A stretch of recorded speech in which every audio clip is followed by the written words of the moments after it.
going to do it. You're going to live to see it. So have a great day and a great life. You might be on your deathbed when it happens, but Why you got to do that? We had him on a See, high. I was We just had about him, to we say, had him on a ending on a high. positive note. Yeah, we had him Saying going on a somebody's high. deathbed. And you're like, well, Jeez. it might take all 50 years until you see it, but no, dude, it's going to happen. Enjoy life. It's good. But it's 10-1 odds that it happens sometimes in that 50 years, and then it could be the end. Who knows? But we'll see. Great. The prime thing is you have to win. Ill intent, violence, physicality, pain. Enough is enough.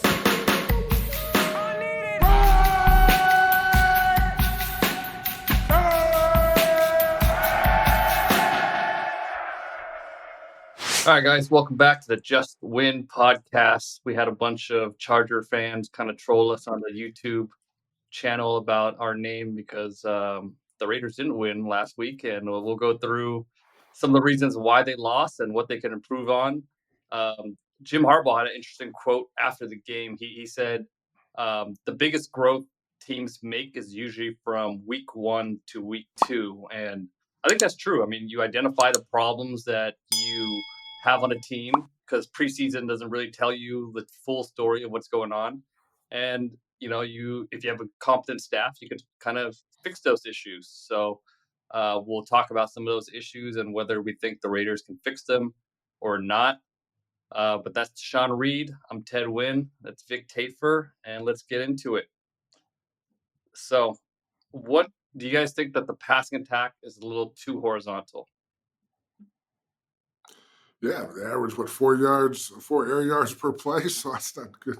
It goes last in the league. So, yeah, I think they want to run the ball. Therefore, that sets up the play action. It's a big part of their offense. So that wasn't there on Sunday.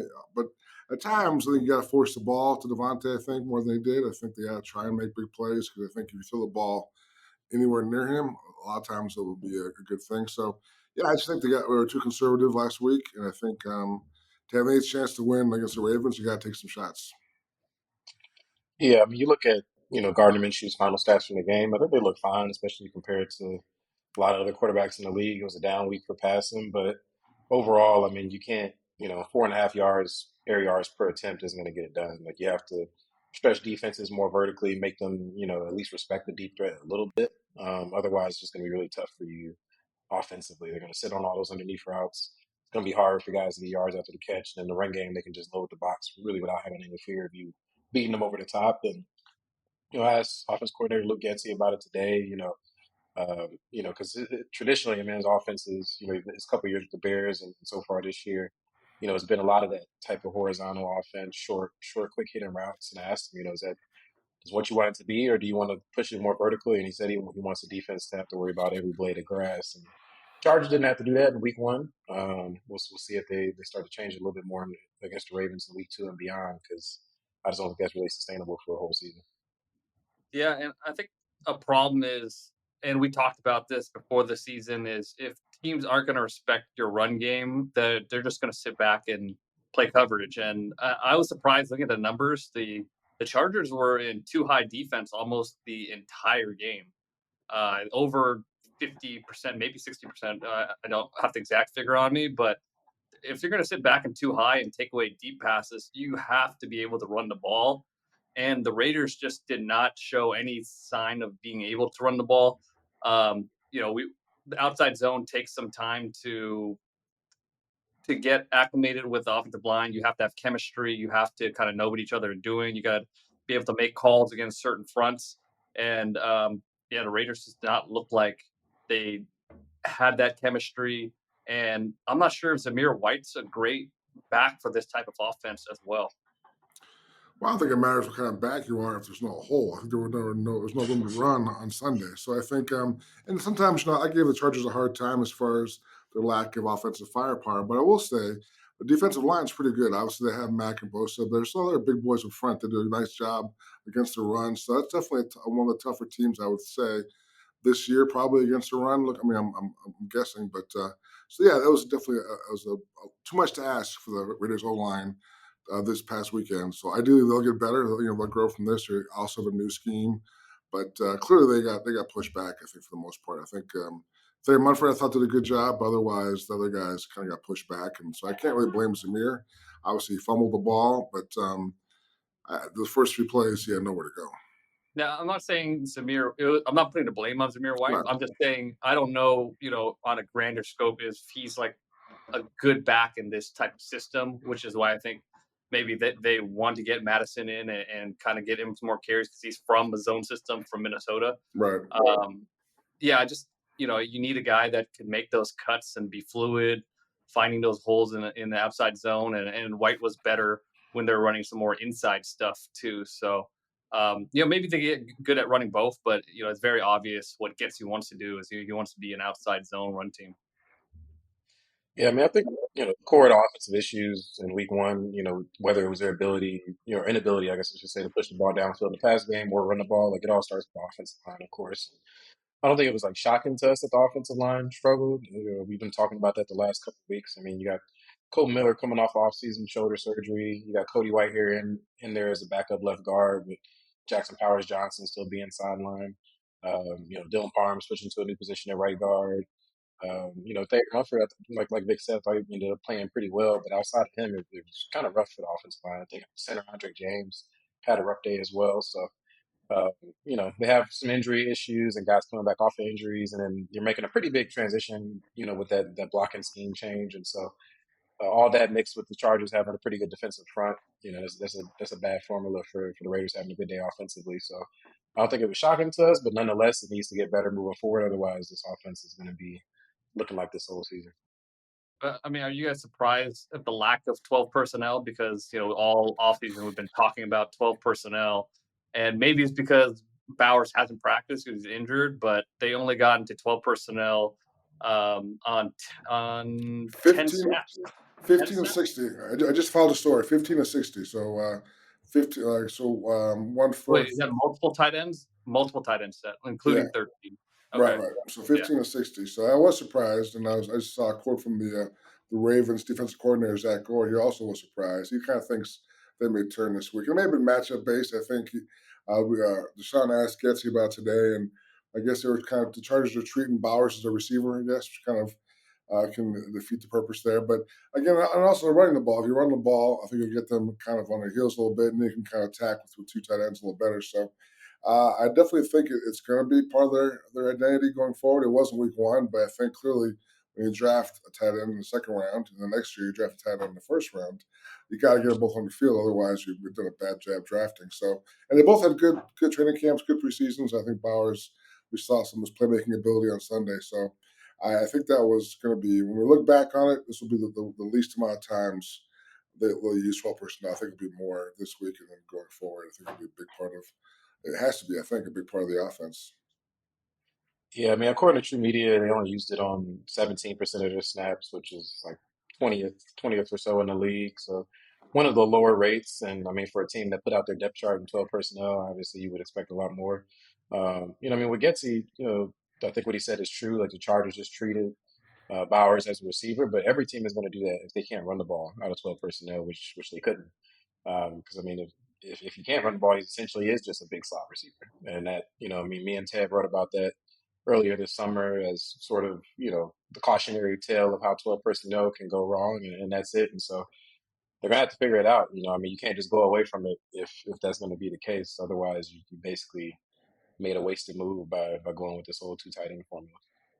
Yeah, and I guarantee you the Ravens are going to have a very similar game plan to what the Chargers did because Zach Orr, the defensive coordinator there, he's from the McDonald tree, and Jesse Minter runs a similar defense. I don't know if they talk or not, but I'm sure watching the film, they're just going to challenge the Raiders to run the ball. They're going to line up in two deep. They're going to line up in light personnel, and they're just going to wait until the Raiders are able to run the ball on them, or else they're just going to sit back and wait for the pass. And obviously, we saw what happened against the Chargers. You're going to see a horizontal passing game. And that brings me to my next point. We talked about how Gardner Minshew wasn't the biggest issue against the Chargers. There's offensive line issues. There are other issues too. But just watching the film, there were opportunities for Minshew to hit. I just, watching the film, he played worse than I thought watching it live. There were opportunities, and he just was gun shy. Like he did not want to pull the trigger. He missed on some passes. He had an opportunity to hit Davante, and I don't know if he had the arm to make that throw. So yeah, I was pretty underwhelmed rewatching him with all 22, and if he continues playing this way, maybe we see Aiden O'Connell a little sooner than we thought. you Yeah, yeah, really want to see Aiden. You miss Yeah, Aiden. I yeah. don't know what to. I mean, He's on the bandwagon, man. you need that spark plug, man. You need that spark plug. how many times would Aiden have been sacked in the game on Sunday? You think? The thing is, Gardner sacked 4 times in that game. How many times but has the thing is, O'Connell like been he sacked? wasn't. It's not like Gardner was making amazing escapes and evading I mean, pressure. he moves a lot better in the pocket than Aiden No, the thing does. is, there were opportunities for him to hit timing passes. That's what I want to see from him. I want to see Right. those timing passes get Yeah. hit instead of holding on to the ball. Because, like, okay, so the draw with Gardner Minshew is he's athletic, he get away, but he's not that athletic. Like, that's the biggest draw is not that good. Dude, So compared to Aiden, it's Usain Bolt. yeah, So I'm just saying, I think you're right. The timing definitely has to get better. He knows that. I think that they're hoping that's just a thing of, yeah, he's still getting used to the offense, still getting used to the receivers. And clearly, if the timing's not better and the accuracy's not better, week 4 or 5, then maybe we can talk about a switch. But I think they're committed to Gardner for the short term at least. And you got this game Sunday will be tough. And they got two definitely winnable games at home against the Panthers and the Browns. So I think after 4 games, we can sit back and see where the progression's been and if he is getting more results. And then we can maybe start talking about a quarterback switch. But I think he's got a little time to get better. And I think of all the issues offensively on Sunday, I don't think he was at the top of the list. okay. All right, let's talk about turnovers. Obviously, you're not going to win a lot of games when you're -3 turnovers on a road. The team talk about turnovers and emphasis on holding on to the ball and securing the ball a little bit more? Well, today you watched the drill in practice where they had the guy, one offensive player had the ball. He's running about 30 yards. As he's running, there's 2 guys each side of him, defensive guys, just punching the ball, punching them, just wailing on them. Just holding on. So that was a drill today to kind of prevent fumbles in the future. Yeah, Wednesday they also started practice for one of those drills. I think that's a little bit of a strategic move. I mean, they know that that's the media. That's when we're out there, and they've conveniently started off both practices with these ball control drills. So, but no, I mean it was obviously a issue against the Chargers. I mean, the last interception, the game was over. I don't really worry about that one too much. But Zamir White, you can't fumble the ball there. I mean, that would have been a pretty nice game for them. And then Gardner Minshew, I guess we would call it a fumble.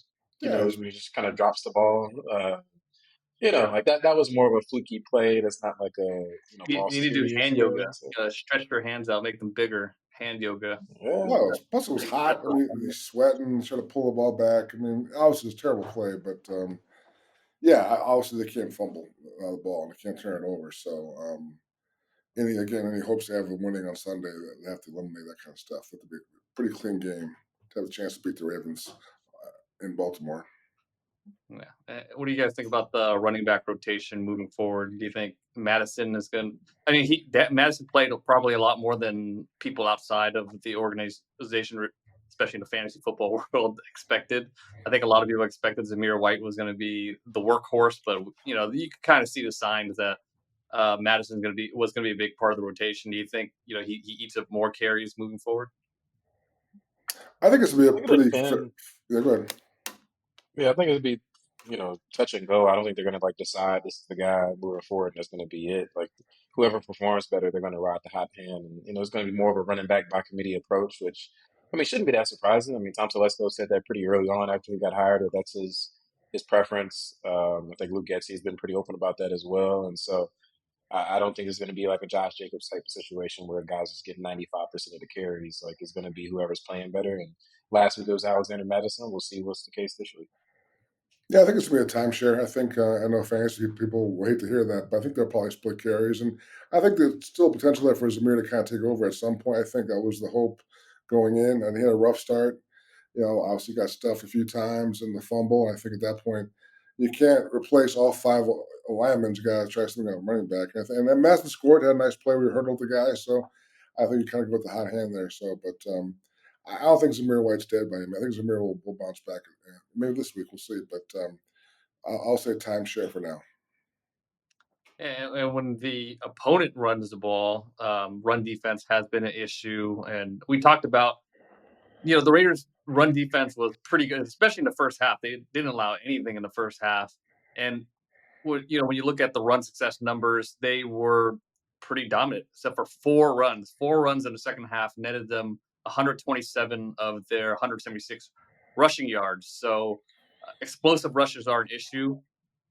Obviously, the Raiders were very aggressive run blitzing. They knew what Greg Roman and the Chargers wanted to do. They were blitzing and running slants and stunts and that kind of thing to kind of stop the run.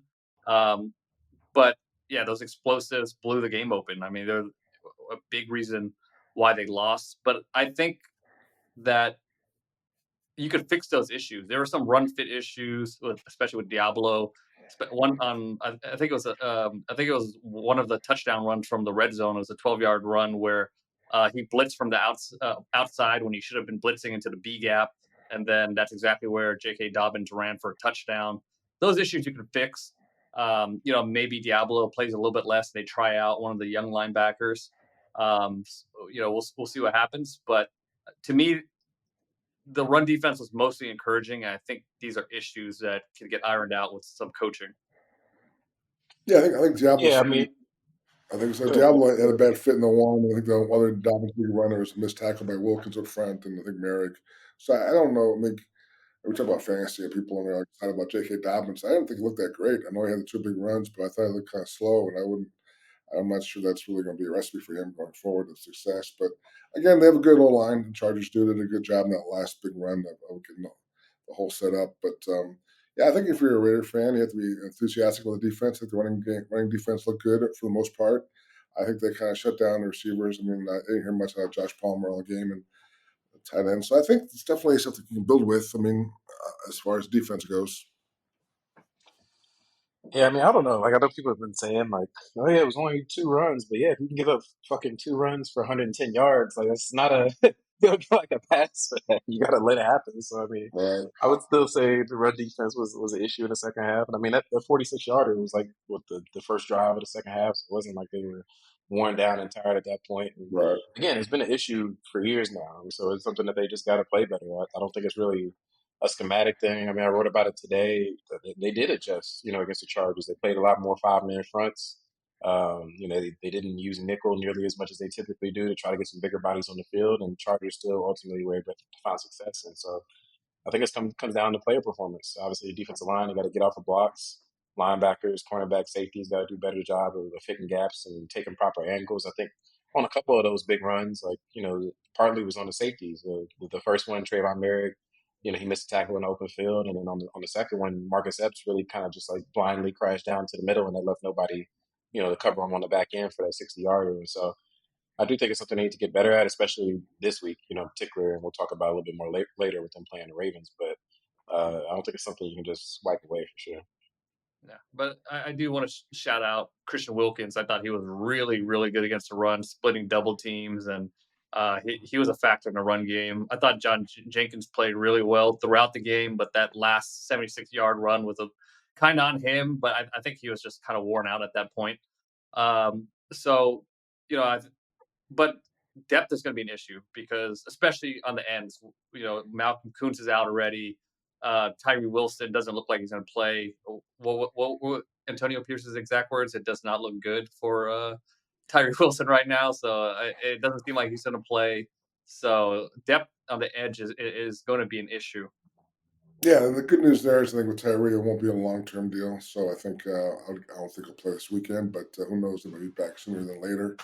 But yeah, I think Charles Snowden did okay when he came in. I think he's a guy who he's one of those guys who's a hard worker, kind of like what they call high motor guys, which is a good fit for this defense. But clearly, they have to get more out of him and Janaeus Robinson because it's a big loss. You're going to lose Malcolm Kuntz, and but I think they did okay with that this past week. Yeah, I mean, they also signed Kalavan Chason to the practice squad. He played former first round pick, played for the Jaguars for 4 years, and then he signed with the Panthers this offseason, I believe, but got cut in training camp. And he's a guy, he never really put it all together, but he's more of that kind of bendy speed guy, more in the mode of like a Malcolm Kuntz type. And so He's not necessarily going to help with the run defense, but just in terms of having more depth at edge, you would think he'd be a guy that couldn't get promoted ahead of game day because right now they only have three guys basically healthy if Wilson and Kuntz are both out, and so probably want to go in the game with more than that. So maybe he's a guy that comes in, and we'll see if he's able to add any juice coming off the edge. And speaking about injuries, any injury updates from the Raiders side of the ball? Yeah, I mean, guard Jackson Powers Johnson, he's still dealing with an undisclosed illness. I know some fans have speculated about like what type of illness that is. I mean, we don't Are want they to go speculating down about that that? road. Yeah, yeah. I mean, like, they're like, why is he sick for 2 weeks? Like, what's going on? And sometimes guys that when they're coming back from head injuries, there is a little bit of like a process of, your body isn't all the way right yet. And we aren't 100% sure if that's what this is in that case, but nonetheless, Antonio Pierce was asked about him Wednesday, and it sounds like it's still a little bit iffy about whether or not he's going to be, playing on Sunday. I would say it's probably unlikely that he's going to start in this one, so it's most likely going to be Cody Whitehair starting again at left guard. We already mentioned Tyree Wilson most likely is not going to play this week due to a knee injury. Malcolm Cook is on IR, so he's going to be out until at least week 5. And then the other injury, cornerback DeCamerion Richardson, he's been dealing with a hamstring injury. He missed the first game, and he has practice this week, so he's probably not playing this week. Kind of in response to that, they signed Q Blue Kelly to the practice squad. He was rookie cornerback last year, bounced around on a few different teams. So it's his second year, and it seemed like they added him for some extra depth. So maybe he's another guy that could be called up on game day. On the Ravens side of the ball? They have a couple guys out. Nate Wiggins, the cornerback they just drafted. I believe it was the first round, right, or second round, Yeah. somewhere in that range. He had his neck injury. He hasn't been practicing this week, so we figured that he might be questionable to play. And then outside linebacker Kyle Van Noy, I think we saw I think it was some kind of orbital fracture or something like that he had in the Chiefs game, and he hasn't practiced, so it seems like it's unlikely he would play. So Ravens defense might be down a couple guys on Sunday. All right, so let's get into the game preview. What are we watching when the Raiders have the ball? We're watching Gardner Minshew. We're watching. I mean, starts with Gardner has to play better, and ideally he gets him. I think Davante last week has 6 targets. I want to say that's got to go way up. I think we'll see more 12 personnel. We talked about that, and I think the Raiders just got to try to find their identity. I mean, whether it's obviously you want to run the ball better, but you got to do that, and you got to like find your guys. You got to move Bowers around. Plan was with Bowers, move him around, and outside, inside, in the backfield. You got to all the things we talked about in training camp. You got to start seeing them. That's week 2. I think Luke Getsy had a rough start, but maybe he got some of the cobwebs out and and now he's ready to go. But I'll hopefully see a more aggressive approach on his part. God, that's such a pet peeve of mine. Like the coaches, they always talk about, we're going to do this, we're going to do that, with this guy and that guy, we're going to use, this formation, this personnel grouping, and then the end of the season, and you just toss it out the window and go back to just all 11 personnel and doing your old stuff.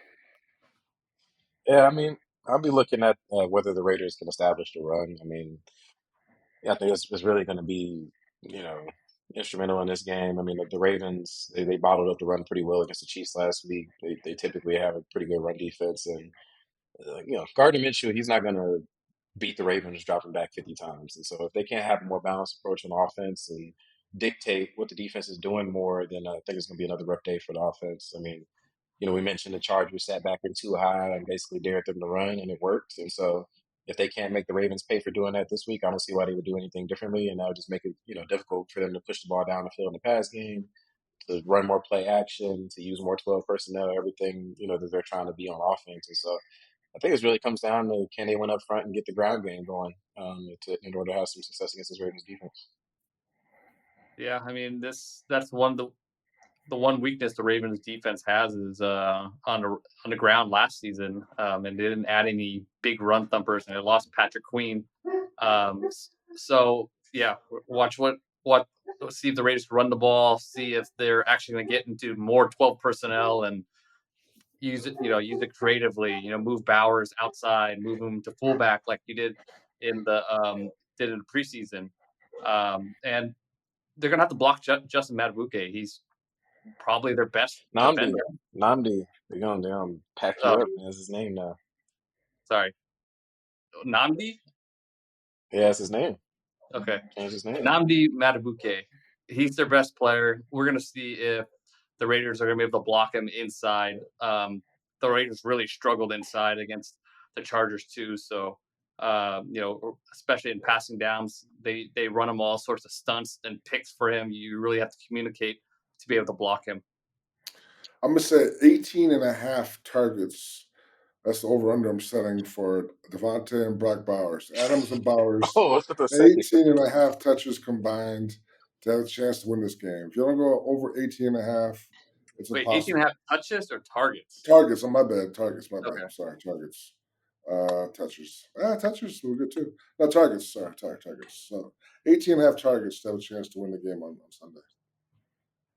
It's possible. I mean, Cooper Cup got like what 17 targets by himself, like on Yeah. Sunday night. A little So spinning move and motion. He was all over the place. yeah. Do that with those two guys. All right, 18 and a half. We'll hold you to that. All right. So when the Ravens have the ball, what are we watching out for? Lamar Jackson. He's pretty good. Are you That's just the going to easy answer answer. quarterbacks every time we ask the question? So Yeah. for the rest of the year, I'm just watching the quarterbacks, guys. So I'm a quarterback guy. No, I think clearly Lamar hurts you when he gets out and runs, and you can't really do much about that. I mean, you can try and contain him and whatever, but I mean, when he gets out there, he's a special guy. So I think you gotta, to me, just make him beat you in the air if you can. That's kind of been his kryptonite in the past. So I think you try and and play different positions, different looks, disguise stuff, and make him beat you in the air. So always the goal of him. And I think this team has a chance to make him uncomfortable. I mean, I think the Ravens' old line's not great. They lost some guys in the offseason, and that's the strength of this team for the Raiders is Crosby and Wilkins. So those guys should have a chance to make some noise. I think make things uncomfortable for Lamar. So I think to me, I'm watching that those two guys and how the O line tries to stop them, and if they can stop them from wrecking the game. Yeah, I mean, Lamar's pretty much the answer. So not Vic too much for that one. I mean, Yeah, Antonio man. Pierce when What's up, Ted? yeah, when he spoke to us on Wednesday, I mean, he said all eyes have to be on eight, and that's pretty obvious. Not only can he hurt you with his arm, but also with his legs. It'd be interesting to see like if the Raiders mostly sit in zone coverage in this game, make sure that the defensive backs are able to keep their eyes on Lamar. Because when you play man and turn your back to him, it's kind of a dangerous formula because he can escape and take it to the house at any given moment. And Pierce and Patrick Graham both mentioned, when it comes to how they rush Lamar, even that's different because typically, you just kind of rush and you're just trying to get to the quarterback and you don't really have to worry about them taking off. But it's going to be more of a contained game plan against Lamar. They want to keep him in the pocket, kind of keep a cage around him, and so if they're all just flying up the field and run past him, like we already know he's going to take off, and so I think that's really where it starts for the defense. Is both on the air and against the ground. Can they do something about Lamar Jackson? I mean, he was pretty incredible against the Chiefs. I know he missed a couple throws at the end of the game, but both he ran for over 100 yards, and so if that happens this week against the Raiders, I think it's going to be a pretty long afternoon for him. They've been Yeah, using receivers at practice, the Raiders, to try and simulate Lamar. So they're trying to. I mean, that's impossible to kind of who duplicate what Trey he Tucker? does.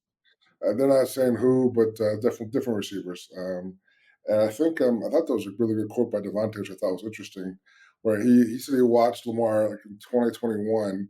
He was trying to improve his tackle breaking moves and how he can escape from some guys. So he watched a lot of Lamar Jackson, and he called Lamar the best ball carrier in the history of the NFL, regardless of position.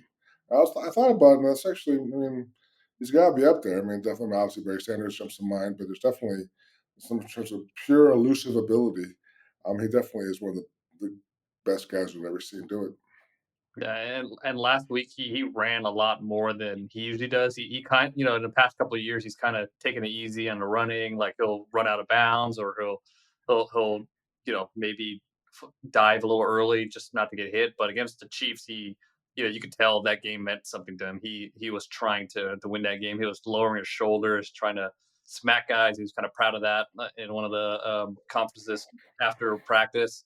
But one thing I watch out for is this Ravens offensive line is not nearly as good as was last season. They lost some guys, and it showed against the Chiefs. They couldn't block Chris Jones. The left guard, Andrew Voorhees, he got demolished by Chris Jones. Daniel Pelele, who is a tackle that they moved to guard, might be the biggest guard in the NFL. He's like 6'7", 350 or something like that. But yeah, they're experimenting with him at guard, and he's kind of just learning it. And he looked terrible.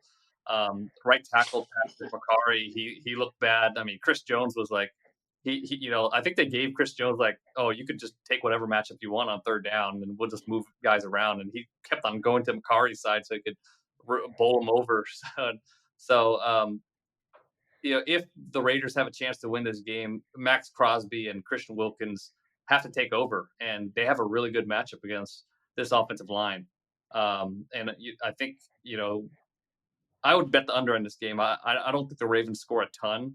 I don't know if the Raiders could score a ton, but I don't think the Ravens are going to put up 30 points or anything against this Raiders defense.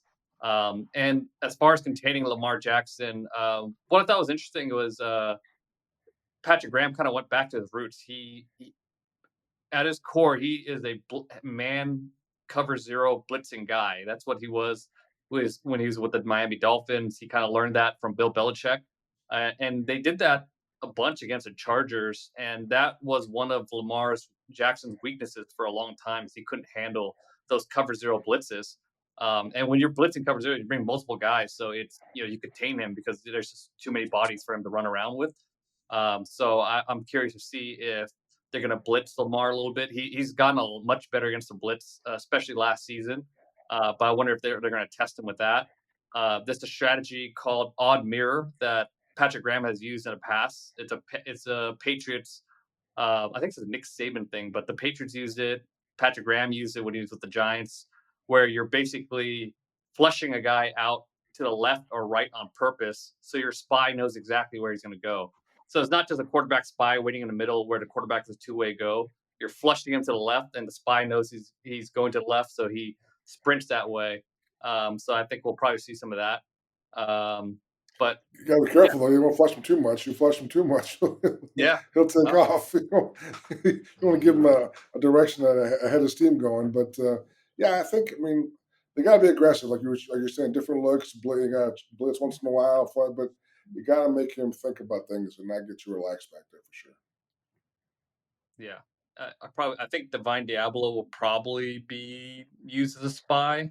I would imagine he's their most athletic linebacker, and Spillane is great in coverage. Like, you don't think so. He looks like a neck roll type of linebacker, but he played really well in coverage again last season and against the Chargers. Um, so matchup of the game. Who are your matchups of the game?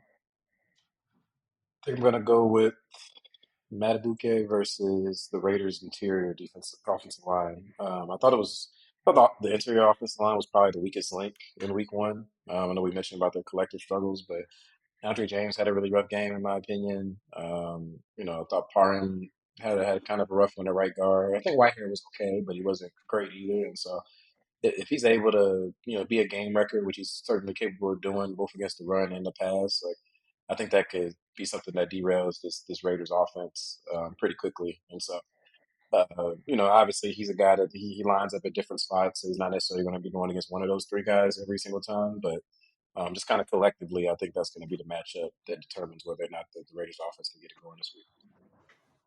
We talked about the matchup up front with Max and Christian and those guys, but I'm gonna go with their linebackers. Like you mentioned Spillane. I'll throw Nate Hobbs in there. Those guys against the tight ends. I think we saw it last week on TV. Isaiah Lively had a huge game.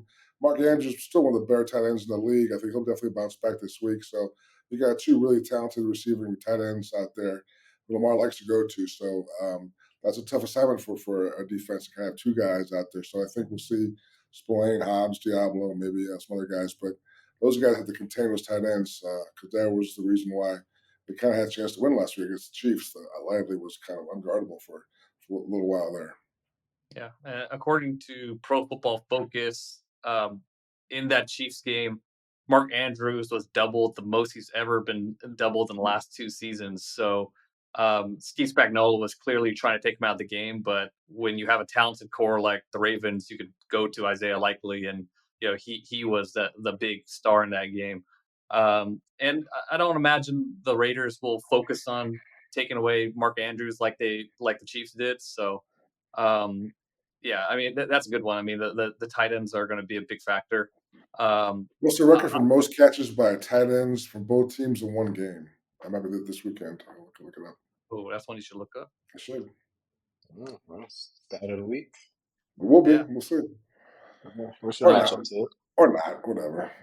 I'll Could be be him. looking at Christian Wilkins against Daniel Falele. So, I think the ends are going to be a little bit slowed down because they're not going to be able to just go pass rush and go all out. They have to kind of play it slow a little bit because they don't want Lamar to break the pocket. So I think this is a Christian like last week. I think this is a Christian Wilkins game where he has to really wreck that inside like Chris Jones did on Thursday night. So X factors. X You just factors. named him. I go with Christian Wilkins. I mean, I thought he had a good game in week one against the Chargers, but I don't think it was like a game record type of game, like one of those, where he just takes over. And I mean, again, we talked about it. They paid him a lot of money this offseason. They need him to be like a Chris Jones level difference maker for that to be worth it. And like you said, with the defensive ends, having to worry about keeping Lamar Jackson in the pocket a little more than just straight up pass rushing, I think ideally you're pushing him towards the middle where Wilkins is waiting right there. And so I think they needed him to have a big game to have a shot in this one. And we'll see if this is where he sort of announces himself. My X factor is Trey Tucker. I mentioned they need some more big plays. He's their biggest deep threat, maybe even an end around here and there, but you need to stop the Ravens defense from getting too comfortable. So he can maybe force some stuff to happen. So again, the Raiders have plenty of weapons, and he's one of them. So we got to see them use more this week. I think he'll be my X factor. A little speed on the field for the Raiders. I'm gonna say Zamir White. We talked about the importance of running the ball, and when Zamir gets ahead of steam, he's hard to stop, and we saw that a couple times against the Chargers. So, yeah, I think he needs to have a big game for the Raiders offense to have a chance. So, um, I mean, obviously, if he rushes for 100, then I think they have a pretty good chance of winning this game. But if he rushes for 100, that means they're able to hand him off the ball, which means that the game is close or they're ahead. So yeah, let's see if Zamir can have a big game. All right, let's get into predictions. Our favorite part of the podcast. The jinx lives. I'll go first. I think it'll be close. I picked them to cover the spread. Spread's 9.5 points, I believe. I think I was thinking along the lines of 27-20 Ravens. I think that both teams will score a little bit. I was trying to get to the point where I could pick the Raiders to win, but I just can't. I can't quite get there. I think they'll be close. I think the D line will play well. Max and Christian will be big factors, but I got 27-20 Ravens. What's the spread right now? 9.5. Yeah. Sean. Yeah, I'm not as optimistic as Vic. I'm gonna go Ravens 30, the Raiders 14. I think it's gonna be a pretty convincing win for the Ravens in their home opener. They're pretty pissed off coming off losing to the Chiefs last week, and I think they're the better team on both sides of the ball. I think the Raiders is going to take them a little bit to figure things out offensively and find their identity. With all the moving pieces on the offensive line and Gardner Minshew still trying to find his rhythm, and so I think they take a rough L in this one. I don't think it's anything that surprise anybody, but it'll set them up for pretty much a must-win. I would say back-to-back must-win games Must against win. Let's the go. the Panthers and the Browns at home. So I think they're going to get throttled in this one. But 0-2 hole is, I think Ted mentioned it last week. Teams don't typically make the playoffs too much after that, but still early in the season. But I think they take a rough L in this one. Yeah, I think we're going to see some of that Antonio Pierce magic, and I will not predict him to win if that's what you're thinking. But That's he's gonna, what? he's gonna, That's not magic. Antonio Then. Pierce That's not magic. magic if you lose. What? it's gonna go 24. It's gonna be a lot closer than people think. It's a 9.5 point spread. All right, Yeah. so That's not I'm gonna magic, say though. they're gonna lose 24-20. And this is not a must-win Magic. game. This is a must-compete game. You must compete in this game. Must compete game. for to keep Must some of say. that mojo going. It's a must compete game. This is a just compete podcast. Antonio, after the game, Antonio, that the 4 point loss was really magical. I'm trying to think, but I do think I it think we should know be. somebody would ask them. Yeah, no, I have no comment, but Uh, it should be Look, the close. I think players are going to say different, but come on, if they have a close game with the Ravens, I think collectively people would feel a little bit better about the Raiders.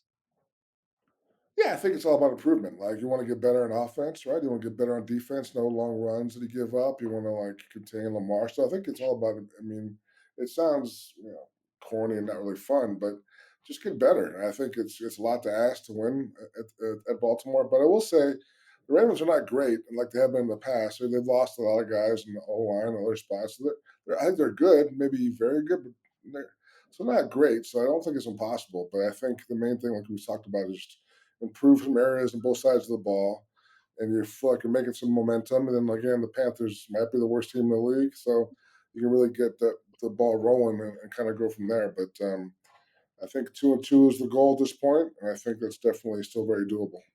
Well, we all predicted them to lose. Maybe we reversed the curse. We will see. I don't think it really works that way. Doesn't Usually work when that. you I pick don't them up, think that way. It's not, Trying. I I'm don't. I grabbing don't at think that. straws here. curse only Uh, exists for if you pick them all to win, they lose. That's the curse. yeah, Okay. yeah. All right, that's the definitive curse. Well, I'm That's not it. gonna move And away from that. we own it. History has shown we have that one for a while. Yeah, the analytics are solid on that one. They are. All right, fan questions. Oh, sweet. Let's Given go. given AP's questionable game management last week, does he have too many coaches and mentors in his ear? He appears to need more clarity of thought rather than more voices to listen to. This is I from don't. Payson. I don't think that was like that was a decision he made because he didn't know what to do. I think or because other guys were too many voices in his head. I think he clearly thought, the defense is his best thing right now. He didn't really trust his offense, and in his mind, looks back on it, and they had the ball at the 8 yard line. So in his mind, it worked. Like that's why he didn't have any regrets the day after. So I think obviously the analytics disagree with him, and so do the most football fans. But in this case, I don't think it's a case where he got some bad advice or was indecisive. I thought he knew what he wanted to do, and maybe that was change the experience. I think that's the one thing is lack of experience. But yeah, I think the many ears that don't, or the many voices in his head are positive. I think he definitely tries to take from those guys during the week, and he asks those guys their opinions and what worked for them in the past. So I don't think it's a negative as far as having all those guys around. Yeah, I think if anything, like Vic said, is maybe inexperience, but I don't think it's a matter of too many cooks in the kitchen. So I don't think that's an issue. Yeah, and he was conservative last year Yeah. before all these mentors came in, and it's not like there's 5 guys on the headsets going off at once. It's only one guy, and like you said, he has a game management guide that he probably just ignores. But yeah, What if the guys tell? What if that guy's telling them to punt? How do you uh, know? I mean, if he's an analytics guy, the analytics are pretty strong in that instance to go for it.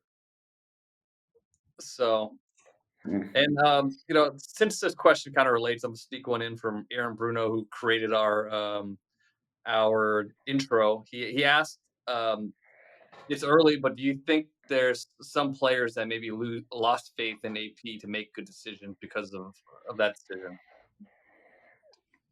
No, I don't think it's to the point where they're losing faith in like AP, but like I definitely think if you ask most of the players would they have wanted to go for it, sure. Yeah, I think that's true. I agree. I think like if you're a defensive guy, like oh, he really believes in me, and we let him whatever, we let him down. But yeah, I think there's no second guessing. I think everybody wants to go for it, but at the same time, you can understand his logic and how he got to that point. So at this point, there's no questioning of him or second guessing or doubting him. I think he has a very strong hold of the locker room even after that loss. All right, John M98 asks, "Who was on a hot mic?" And I'm not even totally familiar with this hot mic situation. I saw a little bit of it, so somebody's gonna have to set this one up. Yeah, it Uh, was like there's a strict no snitching policy anyway, so we're not even answering that. So moving on to the next one. I will say what happened after Gardner Minshew talked, and I guess it was a hot mic on during a dead period is what happened. So, and most of the reporters were in the locker room. So but you're right. There's no reason to go. It's a non-issue. It's unfortunate it happened, but it's really not a big deal. Okay. A. Bursky asks, what are your thoughts on Luke Getsy's offense after game one? I've seen complaints about a lack of spacing in a passing game a few times, as well as a lack of creativity from random film watchers. I think we covered this pretty much already. I think we all were less than excited about the first game. I think we all want to see more. I think he has a lot of weapons, and obviously didn't have a chance to use them probably as much as he wanted to, or as well as he would have liked in that first game. So, yeah, I would say it's definitely a negative grade for week one. But again, it's a long way to go. Yeah, and I always wonder what you guys mean when you say creativity. Like, is it a creative offense if you're just doing very boring stuff, but you're getting chunks of 50 every time, or chunks of 30-yard gains every time? I mean, I think there definitely are spacing issues. Like when you watch the receivers, like why are these two guys running routes like right into each other? But it's the first game; they're learning the offense, and we'll give them some time to work those kinks out. Um, I think there were times where Jesse Minter got the best of him with the play calls. Like there was an RPO he called where Minter just had the perfect call, like he knew it was coming, like Connor Stallions was on the other sideline or something. So that's not very encouraging. But yeah, I mean it's game one. We'll see what happens. I mean I think we all know I wasn't a very big fan of the Getsy hire, but Oh, right, man, of we'll give course him a you chance. are. So we'll see. I told you so. Bad hire. Yeah, we'll see.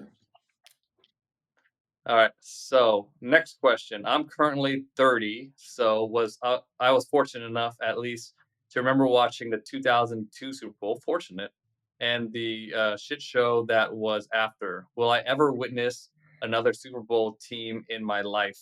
What betting odds would you put on this first franchise by L.A. Hey Uh, All Day 24?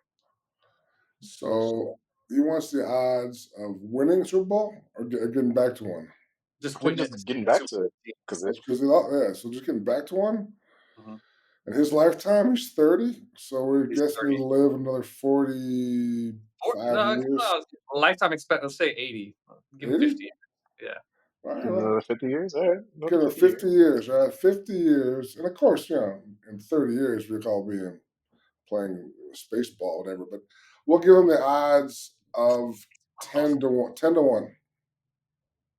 10 to 10 1. and 1. What do you guys think? Good odds? That Pretty good. sounds about reasonable. No, I mean, at some point you get lucky and get a quarterback, right? That seems to be the way to Yeah. go. I mean, so Yeah, in the next 50 years, you would hope so. But I you mean, I hope that guess you could be the happens. Chicago Bears. Um, I'll say yes. I'll say they'll make it again by the end of your life. Hopefully, you live to be Yeah, 100 all right. and it happens for you. By the So end of there your you go. life. Man, so if we had said no, what would have happened? He would like just give it like that's it and walk the plank. I mean, I feel like there's a lot of responsibility in that question. But now, hey, man, you're gonna do it. You're gonna live to see it. So have a great day and a great life. Yeah. You might be on your deathbed when it happens, but Why you gotta do that? We had him on a See, high. I was just about to We say, had him on a ended on a high. positive note. Yeah, we had him Saying going on a somebody's high. deathbed. And you're like, Jeez. it might take all 50 years until you see it, but no, dude, it's gonna happen. Enjoy life. It's good. well, it's 10 to 1 odds that it happens sometimes in that 50 years, and then it could be the end. Who knows? But we'll see. Great. Hang on, man. Hang on. Don't to the end. It might happen. We'll see. I mean, yeah, I say 10 to 1 is pretty good. They need a quarterback, obviously, and you get a good quarterback, Yeah, you have a man. good chance, to hit within his career, or some like 15-year window or whatever. Maybe it's a young Dallas Carr. Maybe Derek's Carr son. Come on. Uh, I'll all stop. right, it's time to wrap this up. I'll stop. Let's I'll stop. get on to. I'll stop. Yep. Any Okay. more? So we We're got done? predictions in, and yeah, we will catch you guys after the game live on YouTube again this Sunday. Thanks for joining us. All right, man. So we're saying it's a must cover game for the Raiders. Must cover the spread this week. Yes, must cover. I like that Must better. cover. Must cover. Yeah. Hasta la vista. High standards over here. High standards. Hey, All right, man. That's not us. That's not our style. Hey, Vic, are you gonna sing if they beat the Ravens? Nope. Come nope, on, man. nope. That's retired. Baltimore. He's retired. I'm retired. I think I am retired. I really am. I think I went on the high note with that song last year. With a sail. I can't top that. I Yeah, don't think. yeah. Let's I go. think you make a lot in YouTube tips if you know. Oh, if you I should swear right now. I'll call you a name, but I won't. But whatever. I'm not for sale, man. You can't buy me. You can't buy me this. You can't pay me to sing. You probably actually could, but it's not gonna happen. Probably could. If Probably somebody could. puts $100 in there, you're not gonna sing. Nah. Let's All just right, get we'll put that challenge out there. Somebody tip. All right, if the Raiders beat the nah, Ravens, nah, nah, 100. nah. Vic, Uh, let's see if Vic sings. Let's just take our must cover prediction and say goodbye. Okay. All right. Goodbye for real this time. Thanks for joining us, guys. Talk to you on Sunday. all right, Adios. y'all.